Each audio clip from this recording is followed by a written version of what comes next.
Wassalli wa sallim ala hadha nabiyil karim sayyidil awwalin wal akhirin arsalallahu rahmatil alamin wa ala alihi wa ashabihi wa ansar ala nahji ila yaumiddin. Amma ba'du.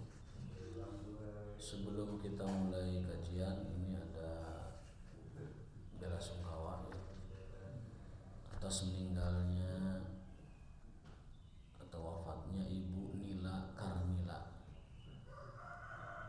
Di mana ini blognya? Hah? Oh, di Bogor. Itu tadi malam pukul 3:50. Innalillahi wa inna ilaihi raji'un. Allahumma ighfir laha warhamha wa'afiha wa'fu anha.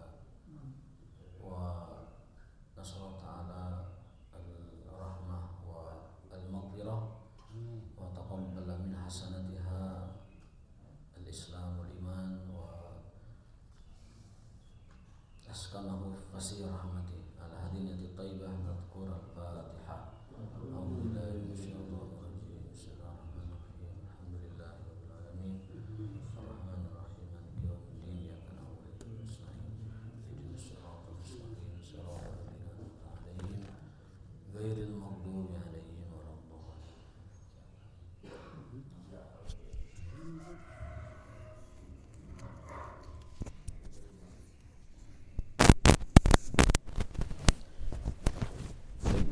Bapak sekalian, kita lanjutkan kajian kita hari ini, Kitab Al-Adabul Mufrad. Temanya itu adalah anjuran untuk bersikap sederhana dalam berkata-kata, sederhana dalam berbicara, baik sederhana jumlahnya yang dibicarakan, sederhana caranya, sederhana bahasanya.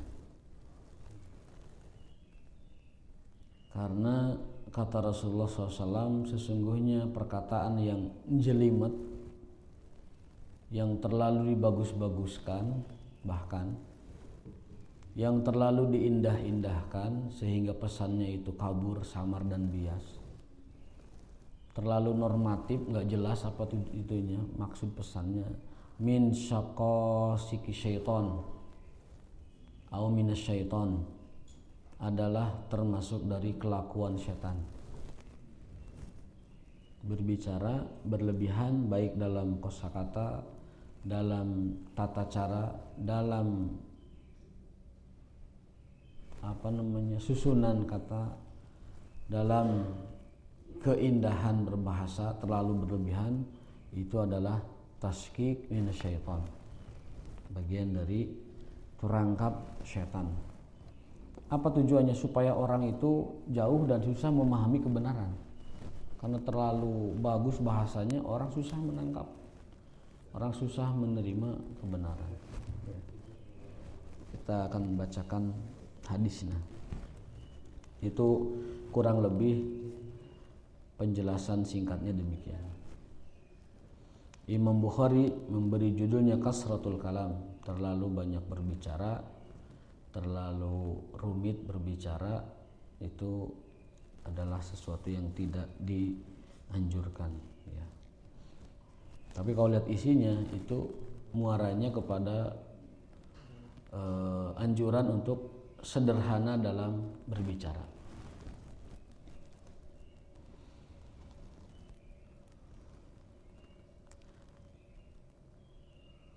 An Zaid bin Aslam qala sami'tu Ibnu Umar yaqulu qadima rajulani minal masyriqi khatibani ala ahdi Rasulillah sallallahu alaihi wasallam. Di zaman Nabi datang seseorang, dua orang bahkan dari wilayah timur berbicara, menyampaikan sesuatu. Faqama fatakallama, dan mereka keduanya berpidato atau berkhutbah. Summa qa'ada, lalu duduk. Wa qama Tsabitu ibnu Qaisin khatiba Rasulullah SAW fatakallama fa'ajiba an-nasu min kalamihima. Faqama Rasulullah SAW yakhtubu faqal. Jadi orang tersebut mengindah-indahkan, membagus-bagusan pidatonya. Dan diikuti oleh seseorang sahabat Nabi, khatibnya Rasulullah SAW, yaitu Sabit bin Qais. Lalu orang-orang sangat takjub kepada perkataan kedua orang tadi yang dari timur tamu tadi. Jadi ada tamu, dia ceramah, pidato, tetapi bahasanya itu dibuat indah gitu. Dibuat retorikanya itu membuat orang takjub gitu. Tetapi secara konten ya sulit dipahami apa nih pesan intinya ini. Ngomongnya bagus tapi intinya tuh kesana kemari tapi nggak mun bahasa Sunda itu mundel gitu lah. Atau tidak berinti perkataannya itu, apa yang dia sampaikan. Hanya mengarah kepada keindahan menyampaikan, berbicara. Faqama Rasulullah SAW yakhdub faqal ya ayyuhan nas, wahai sekalian manusia, qulu qaulakum, sampaikan pesanmu, berbicaralah. Fa innama taskikul kalami minasyaitan, karena taskikul kalam, ini bahasa Indonesianya sudah saya terjemahkannya ini. Sesungguhnya merumit-rumitkan bahasa, menjelimetkan sesuatu yang sederhana, ya, memperbagus sesuatu yang sebenarnya itu adalah mudah, minasyaiton, bagian dari syaitan atau kelakuan syaitan. Bukan orangnya syaitan, tapi kelakuannya. Yang kayak begitu modelnya itu adalah perbuatan syaitan. Summa qala Rasulullah SAW, inna minal bayani sihra, sesungguhnya yang namanya bayan, penjelasan, khutbah atau pidato atau ceramah, sihra, mengandung sesuatu yang bersifat magic. Magic dalam arti kata dapat menarik seseorang, menghipnotis seseorang. Jadi jangan sampai orang itu terhipnotis pada retorika dan gaya bicara atau trik penyampaian,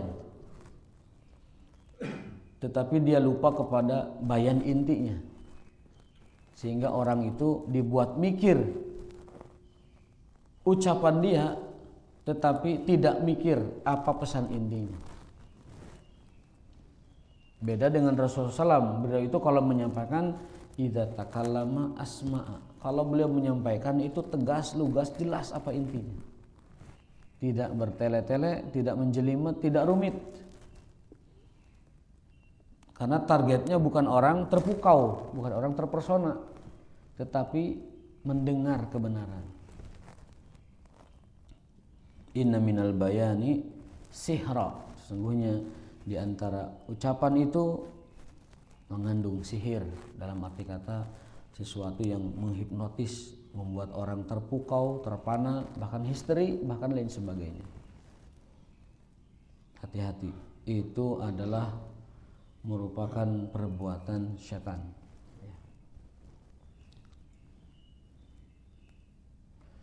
Dikuatkan oleh asar Umar bin Khattab radhiyallahu taala anhu, ketika ada seseorang berpidato di masanya.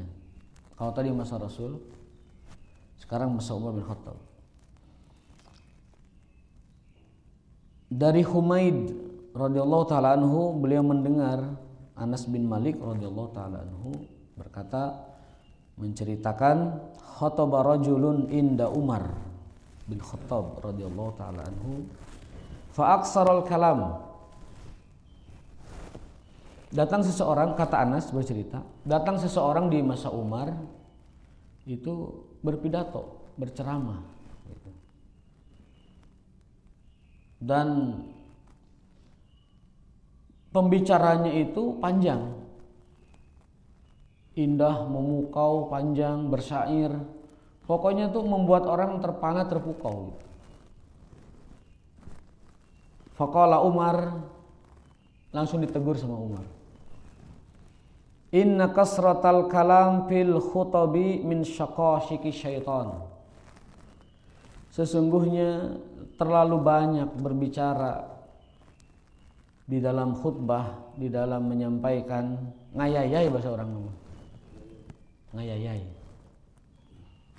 Yang bukan dari Sunda paham ngayayai, Pak? Mas paham ngayayai enggak? Apa ya? Bertele-tele. Temanya sederhana tapi banyak, terlalu lama gitu.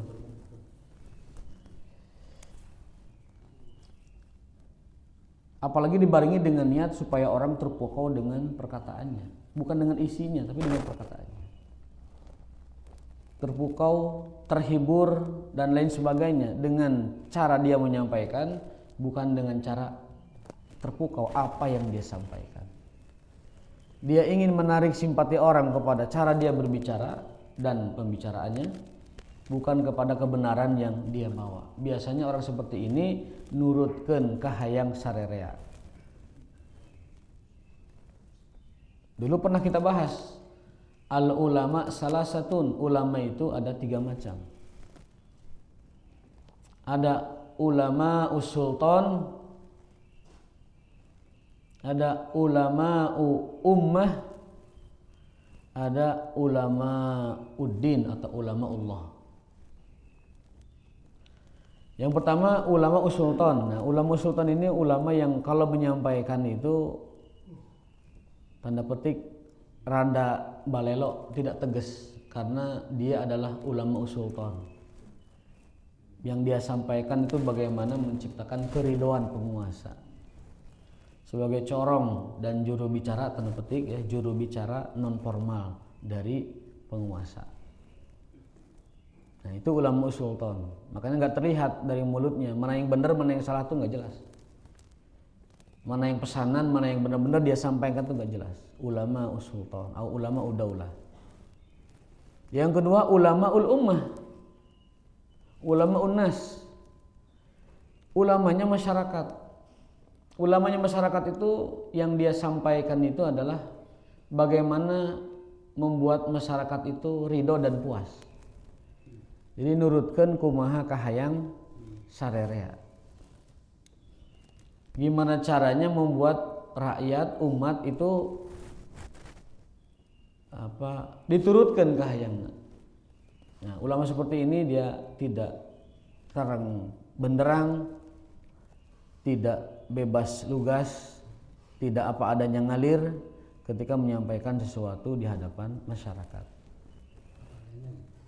Bukan apa adanya, nurutkan kahayang sararea. Jadi umat hayang naon disampaikan eta. Tidak mau berbeda pendapat atau menegur kesalahan yang ada di tengah-tengah umat. Kasarnya mah ulama seperti ini mah ulama yang takut tidak laku. Takut nggak ada yang ngundang. Takut nggak ada yang lain sebagainya.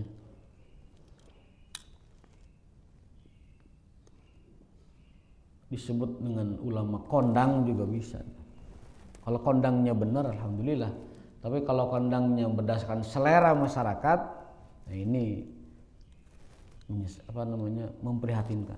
Yang ketiga baru ini ulama Allah atau ulama uddin, ulama yang benar-benar menyampaikan apa yang datang dari Allah, dari Rasulullah SAW, dan yang dia pikirkan hanyalah keridhaan Allah Subhanahu wa Ta'ala. Dia tidak berbicara kecuali pembicaraan yang mendatangkan ridha Allah. Dalam benaknya tidak ada niat, tidak ada maksud motivasi untuk bagaimana mencari keridhaan manusia. Manusia ridho silahkan, manusia tidak ridho dia jalan terus. Nah itu ulama Allah, ulama uddin. Dia sampaikan yang benar itu benar, dia sampaikan yang salah itu salah. Dia sampaikan yang zalim itu zalim, yang adil itu adil. Dia sampaikan yang sunnah itu sunnah dan yang bidah itu bidah. Dia sampaikan yang musyrik itu musyrik, yang tauhid itu tauhid. Nah ini ulama Allah. Tapi tidak banyak orang yang dapat menjadi ulama Allah. Ulama salaf kita dulu, mereka adalah ulama Allah, ulama-ulamanya Allah Subhanahu wa Ta'ala. Bergeser kemari kebanyakannya ulama unas. ulama unas kumaha kahoyong sarerea. Kembali ke tema tadi, Umar bin Khattab dalam asarnya menguatkan bahwasanya inna kasratal kalami, sesungguhnya terlalu banyak berbicara, terlalu banyak menyampaikan fil khutabi, di dalam khutbah, min syaqasiki syaitan, panjang lebar dalam berbicara, terlalu panjang, ada yang bicaranya itu panjang kali lebar kali tinggi. Rumus apa itu persegi panjang ya. Panjang, lebar, tinggi, akhirnya orang yang mendengarkan juga jenuh. Min syaqasiki syaitan, itu bagian dari kebiasaan setan atau perangkap setan.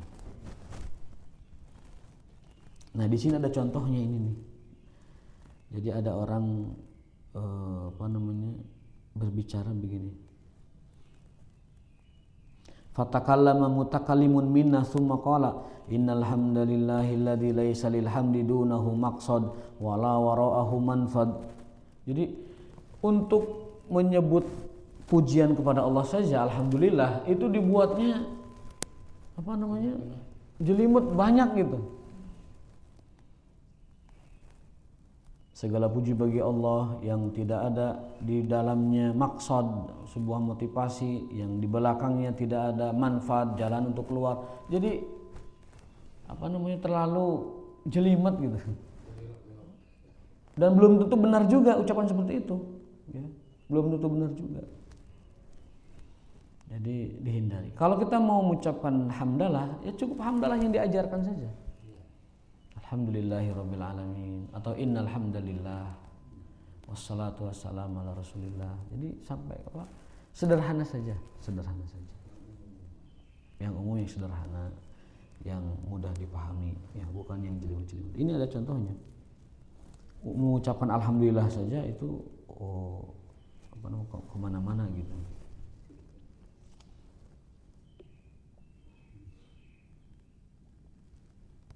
Nah, berikutnya adalah ucapan andai kata. Itu kalau andai kata bermakna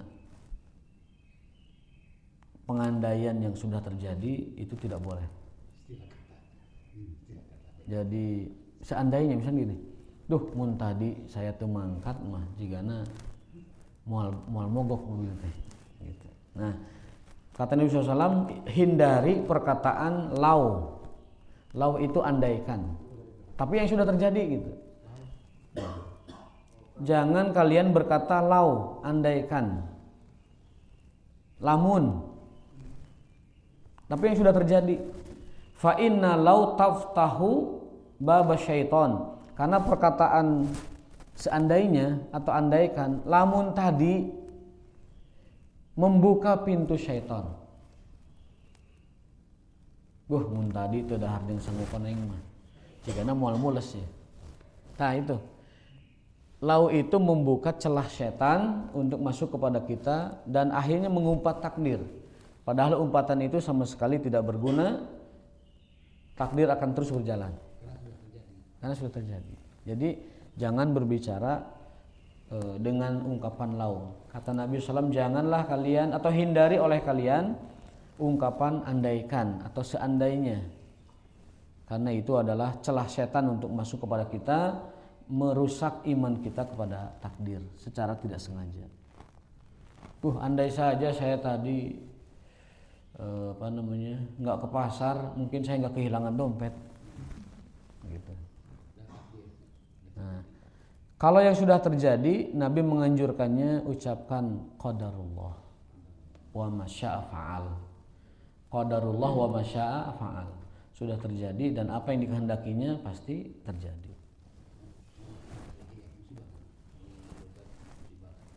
Boleh, innalillahi. Tapi kalau yang sudah terjadi, qadarullah wa ma syaa fa'al. Dulu ada istri Nabi namanya Zainab, itu kalau ada barang pupus itu mengumpat. Biasa istri kan. Zaman itu kan belum ada Tupperware. Masih kendi pakai tanah. Kalau pecah teh nggak bisa diapa-apain lagi, harus beli lagi.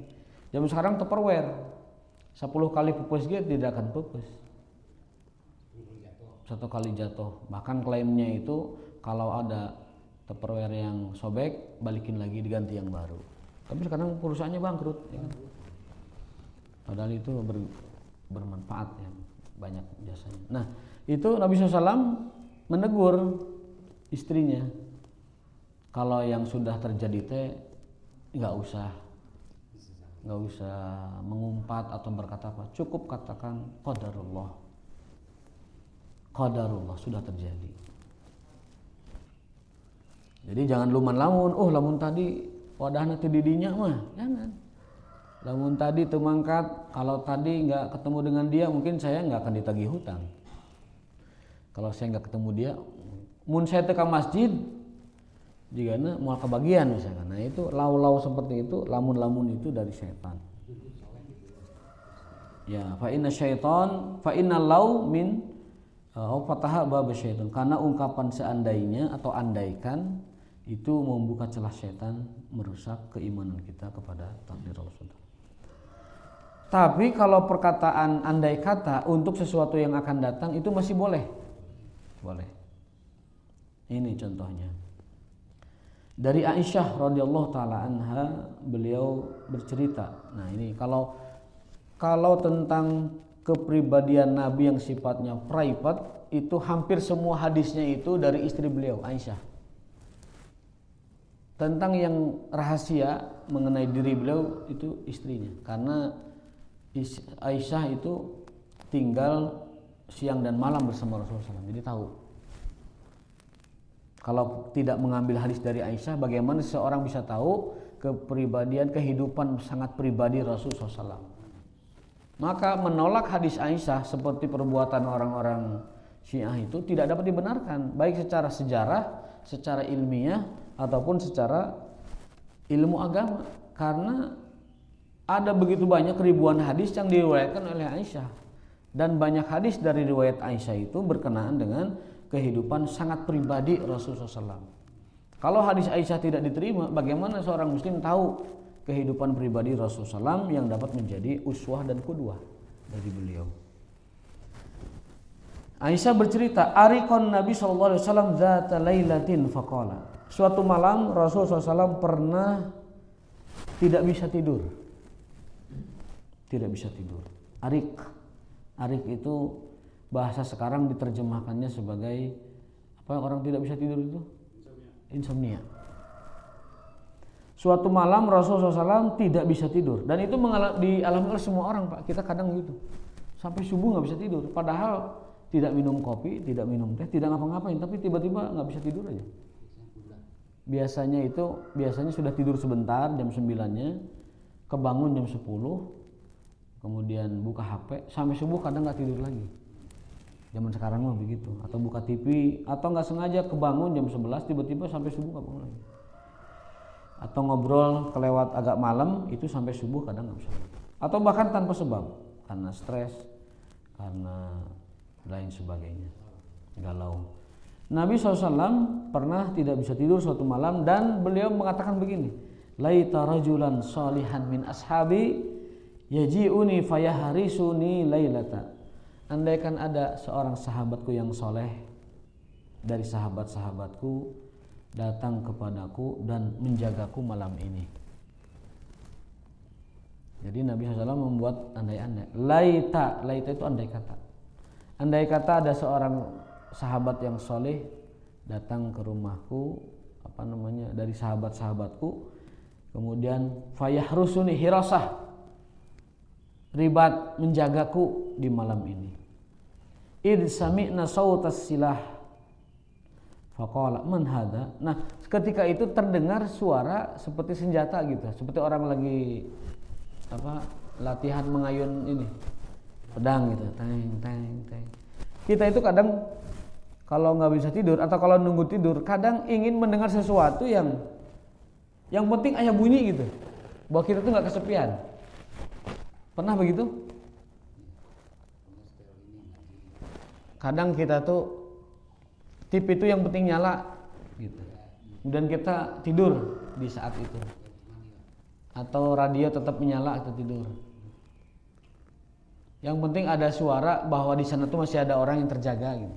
Baik itu media, baik itu orang. Nah ini Rasulullah SAW ketika malam tidak bisa tidur, beliau berandai bahwasanya andaikan ada seseorang yang menjagaku malam ini. Lalu mendengar suara orang sedang berlatih pedang, terang.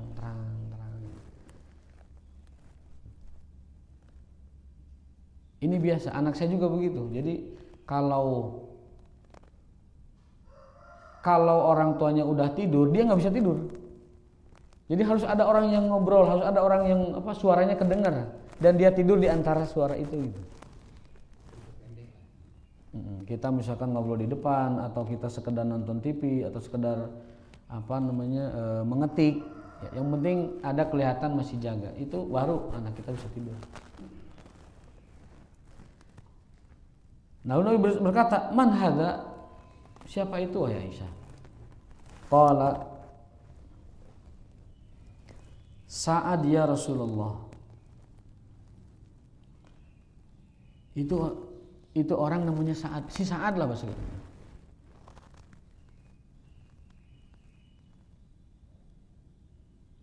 Oh, yang menjawab Sa'ad. Mungkin maksud man hadza-hadzanya itu siapa Anda gitu, siapa engkau? Qala, saya Sa'ad ya Rasulullah. Ji'tu ahrusuka, datang kepadamu untuk menjagamu. Nah ini. Jadi Allah alam ini mungkin bagian dari kelebihan Nabi SAW. Ketika Nabi mengatakan andaikan ada seseorang menjagaku, itu Sa'ad tiba-tiba datang dan mengatakan aku datang untuk menjagamu. Gitu. Fanaman Nabi SAW hatta sami'na ghatitahu. Lalu beliau pun tertidur hingga kami mendengar dengkurannya. Jadi tidur sedikit mendengkur itu tidak apa-apa. Nabi pun mendengkur. Tapi mendengkurnya sederhana.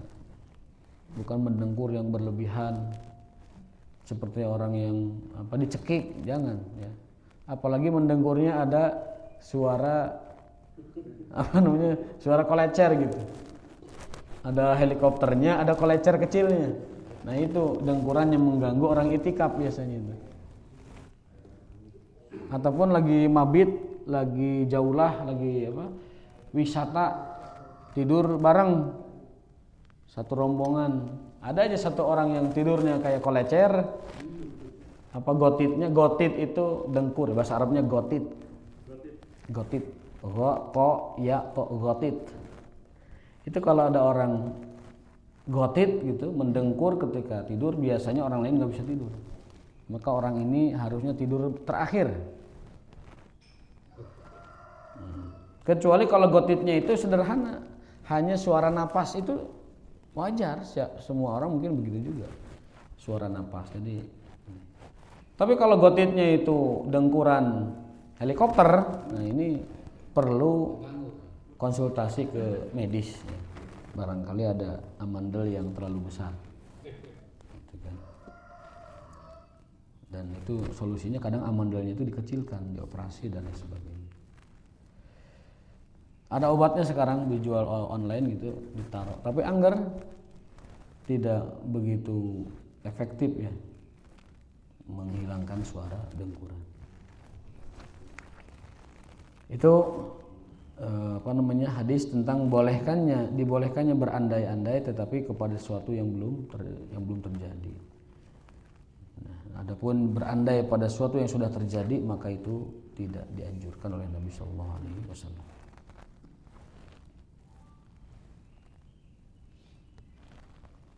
Nah, kemudian ungkapan perkataan seperti ini, laisa bisyai itu bahasa kitanya nanaonan lah. Boleh nggak kita mengungkapkan nanaonan itu atau lain nanaon? Nah, itu Islam gitu dibahas saking detailnya. Wa huwa yuridu annahu laisa bihaq. Nah, dibolehkan kalau tujuannya itu untuk menunjukkan kebenaran yang sebenarnya. Ada orang menyampaikan sesuatu tapi itu tidak benar gitu. Kita ingin menyangkal, membantahnya, lalu mengatakan, lah lain naon eta mah tuh. Atau nanaonan, atau bukan apa-apa itu mah. Enggak ada apa-apanya gitu. Boleh, asal untuk menunjukkan kebenaran yang sebenarnya. Gitu. Untuk mematahkan ungkapan yang bukan kebenaran gitu. Sehingga dibolehkan untuk mengatakan itu mah bukan apa-apa, enggak ada apa-apanya, lain naon. Hadisnya adalah riwayat Urwah bin Zubair berkata, Aisyah istri Nabi SAW bercerita, Sa'alana sun an Nabi SAW anil kuhan. Orang-orang bertanya kepada Nabi tentang dukun, tentang para dukun, kuhan. Kuhan itu jamak dari kahin. Kahin itu dukun. Wa ma huwa biqauli kahin. Itu ketika Allah membantah tuduhan orang Quraisy bahwa Nabi adalah seorang sihir, itu Allah membantahnya. Dia bukanlah seorang kahin, dia bukan seorang dukun, juga bukan seorang penyihir. Ketika Nabi SAW ditanya tentang para dukun, apa komentar beliau tentang para dukun? Nabi menjawab, laisu bisyai, nggak benar, nggak ada apa-apanya. Lain naon itu mah, ulah dipercaya gitu. Laisu bisyai atau laisa syai'an. Laisa bisyai'in. Lain naon lah itu gitu. Faqalu ya Rasulullah fa innahum yuhaddisuna bisyai' yakunu haqqan. Tapi ucapan mereka benar ya Rasul. Ramalan mereka seperti benar. Ucapan mereka, ramalan mereka, informasi mereka haqqan. Apa hakon? Benar. Ini yang buat orang banyak tertipu gitu, tertipu ya. Kadang-kadang dukun itu omongannya benar. Kadang-kadang peramal itu omongannya benar. Kadang-kadang. Bahkan di sini tidak nyebut kadang-kadang. Mereka tuh ucapannya benar ya Rasul. Yang mereka sampaikan kok benar ya? Jangankan kita, para sahabat saja kebingungan memahami itu. Kok bisa si dukun ngomongnya benar? Kok bisa si peramal ngomongnya kadang benar gitu? Lalu Nabi menjawab, lah lain naon itu. Bukan apa-apa, tidak ada apa-apa. Faqala Nabi SAW, tilkal kalimah minal haqq yakhtufuha syaitan. Itu adalah informasi yang benar yang mereka curi, setan curi dari obrolan malaikat. Jadi malaikat yang membawa pesan takdir itu dari Lauhil Mahfuz turun ke langit dunia membagi tugas malaikat. Jadi malaikat Lauhil Mahfuz turun ke langit dunia, di langit pertama malaikat itu berbagi tugas menyampaikan itu pesan takdir itu. Mun bahasa orang nama, hai Mikail sini.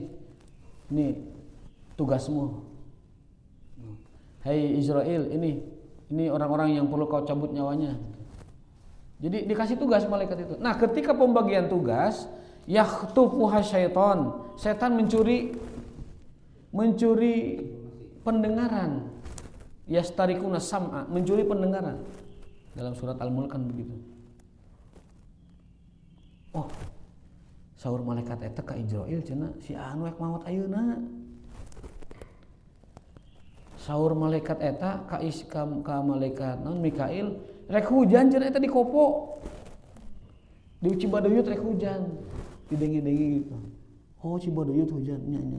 Taku setan teh dikasih tahu kepada yang bawahnya terus kehandap terus sampai ke wali-wali setan di bawah, yaitu para dukun, para peramal. Baik dukun yang berbaju agama atau dukun yang berbaju budaya atau dukun yang tidak berbaju apa-apa. Kadang-kala bias. Nah, presentasinya itu dalam hadis lain, bukan di hadis ini. Dalam hadis lain rasio kebenarannya itu 50:1. Jadi dari 50 informasi satu yang benarnya. Satu yang benarnya. Nah, mungkin ini setan ini tergantung kemampuan IQ-nya. Setan yang cerdas IQ-nya di atas 78 atau di atas 200 yang bagus, itu dapat mengolah informasi yang dia curi dari langit, lalu memberikan ke dukunnya itu, ke walinya itu yang paling mendekati A1-nya gitu. Dari 50 informasi dia sortir, ini kayaknya yang paling benar. Dipilihkan ini yang paling benar. Atau si dukunnya yang cerdas juga. Dari sekian informasi dia dapat memilih yang paling benar. Karena Nabi hanya mengatakan dari 50 berita, 50 khamsina kidbah, 50 kedustaan, satu yang benar, yang dapat dipercaya.